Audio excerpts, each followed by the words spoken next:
নমস্কার বন্ধুরা, আমার চ্যানেলে আরও একটা নতুন পর্ব দেখার জন্য সবাইকে ওয়েলকাম জানাচ্ছি। এই গরমের মধ্যে এক গ্লাস ঠান্ডা ঠান্ডা শরবত হলে কিন্তু মন্দ হয় না, আর সেটা যদি হয় ছাতুর শরবত তাহলে তো সোনাই সোহাগা। কারণ ছাতু যতটা হেলদি ততটাই কিন্তু পেটে থাকে অনেকক্ষণ। তাই সকালবেলা করে এরকম এক গ্লাস ছাতুর শরবত খেয়ে নিলে কিন্তু বেশ খানিকক্ষণ সময় চলে যাবে। তো তার জন্য এখানে আমি একটা জাগের মধ্যে নিয়ে নিচ্ছি 10 টেবিল চামচের মতন ছাতু।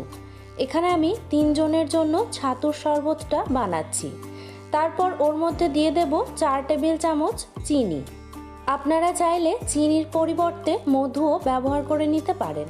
তারপর দিয়ে দিলাম হাফ চা চামচ বিট নুন, আর দিয়ে দেব একটা গোটা পাতিলেবুর রস।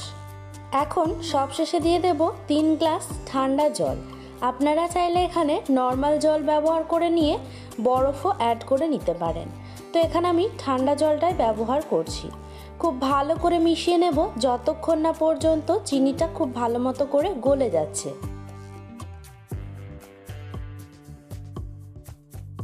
শরবতটা আমাদের রেডি হয়ে গেছে। এখন জাগের ঢাকনাটা লাগিয়ে নেব। তারপর সার্ভ করার জন্য এখানে আমি 2টো কাচের গ্লাস নিয়ে নিয়েছি।